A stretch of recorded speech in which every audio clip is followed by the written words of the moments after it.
Good day, I'm Fleur Denise Nadwa, and I will be reporting on development administration, particularly the following: traditional administration versus development administration, administration of development, and development of administration, a chicken and egg relationship, also about politics of development administration, and temporal and spatial dimensions of development administration.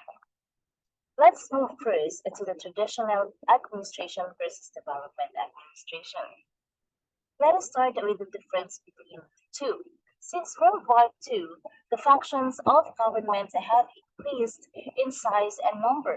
Consequently, a serious imbalance has emerged between the hopes of the people and realities, and also between the needs of development and their fulfillment. This has resulted in a setback to national development.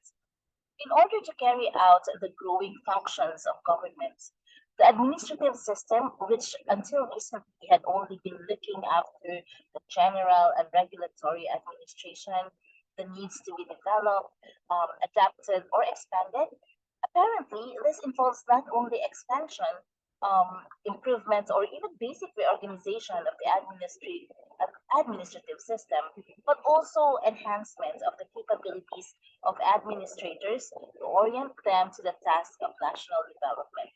This type of administrative system is called development administration. Okay, so development administration versus traditional administration. I have listed down several areas where we could compare them together. So on the ecology part, development administration states nation states exist in this kind of administration. And in traditional administration, it's colonial governments. On the objective, development administration, the total change of the system, while traditional administration, it is to uphold the status quo. And then on the scope, development administration is very limited, but traditional administration is very wide. In nature, innovative and development administration is innovative in nature, field oriented, managerial type, dynamics, uh, denied dichotomy, and attention on accountability. In traditional administration, there is a lack of positive thinking, upper class orientation, desk oriented, executive type, it's static, created a dichotomy, and unnecessary accountability. In terms of structure, development administration has a complex structure, likely used the departmental form of management and required local government units to link closely. While in traditional administration, simple structure, is simple in structure and highly used the departmental form of management and not required local government units closely linking. In the process of development administration, there's legitimacy leadership, multidimensional communication, coordination, indirect motivation, and formulated two types of budgets as revenue budget and development budget. While in traditional administration, authoritative leadership is there present and unidimensional communication, not equated with coordination, direct motivation, and formulated accounting type of budget. Okay, some scholars have oversimplified the differences between the two. They say that traditional administration's objectives are straightforward, whereas development administration's objectives are numerous and varied. It has much broader operational scope, more complex, and size is greater. Development administration is significantly more innovative and creative. Development administration operates in a dynamic manner, while traditional administration places a premium on stability. In development administration, they say flexibility is a virtue, but in traditional administration, rule orientation is a virtue. And then development administration is characterized by participatory style of administration. Traditional administration is bureaucratic and authority oriented. Development administration is the management of planned change, where traditional administration is less planning oriented.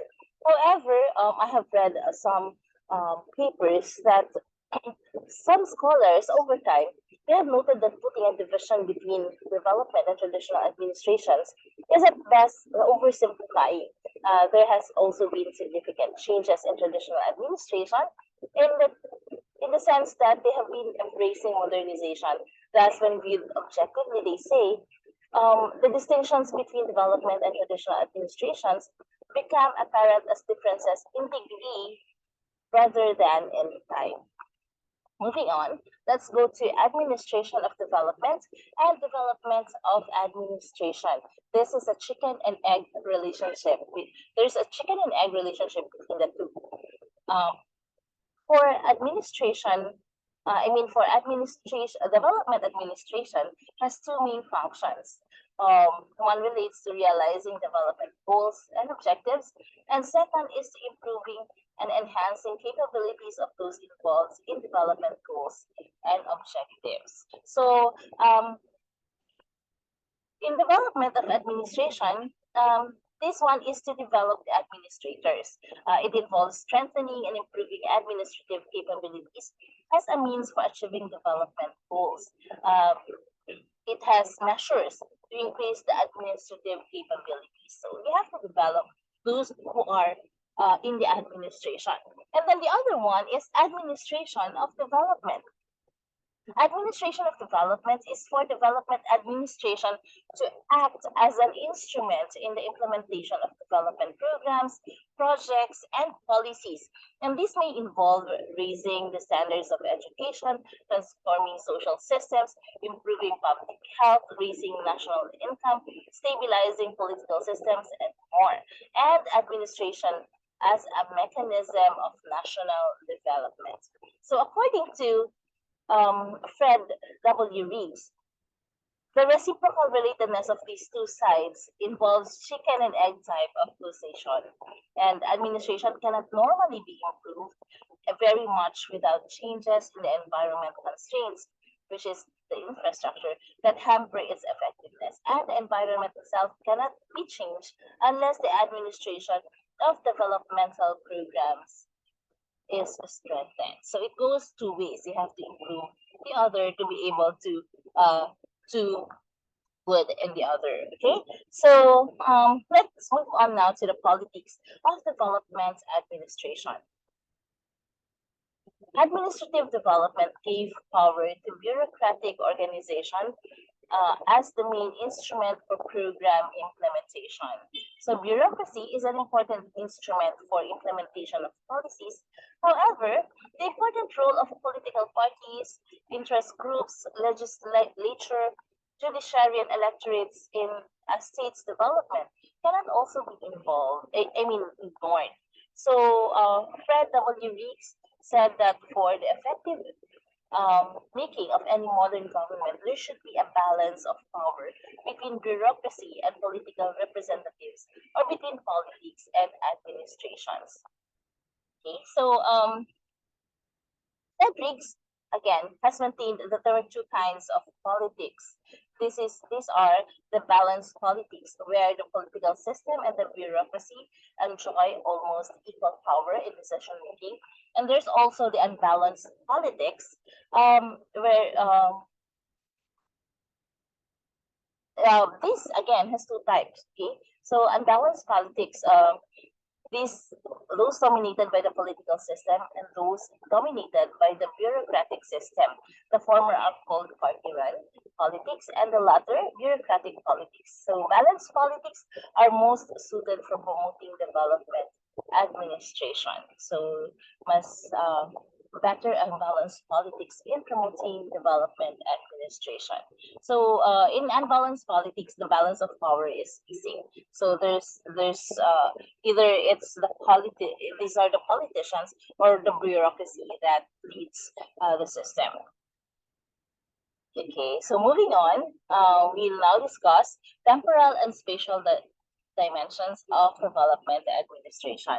So scholars highlight the importance of understanding the temporal and spatial dimensions of development administration. According to them, to a great extent, it was due to the oversight of these variables that most modern administrative techniques remained ineffective and dysfunctional in the developing countries. Why? Let me go through the reasons one by one. First, for temporal dimension. First, the word temporal means relating to time. So correlation exists between time orientation and development. So there is a relationship between time and development. Temporal dimension takes into consideration cultural time and political time. There are two types again. Let's go with cultural time first. Cultural time comprises the time orientations and time horizons common in society. For example, the Indian concept of time is different from the concept of time from the West, in the West, because the Indian concept is more static rather than dynamic. And the West concept of time is characterized by an appreciation and use of linear progressive time. And because of this has greatly affected the receptiveness to progress and on the development activities because you have you see things differently. So the progress that you want to attain is actually does not actually apply much to the development countries where you would want it uh, to be done. Okay, and now we go to political time. Political time depends on the current sentiments of the political elites in a developing country. So the political elite in developing countries tend to fall back on the national past to give shape to the future. In a sense, their time orientation is somewhat nostalgic. So they are obsessed with the wish to catch up with the West. So they have to make it faster, the development faster.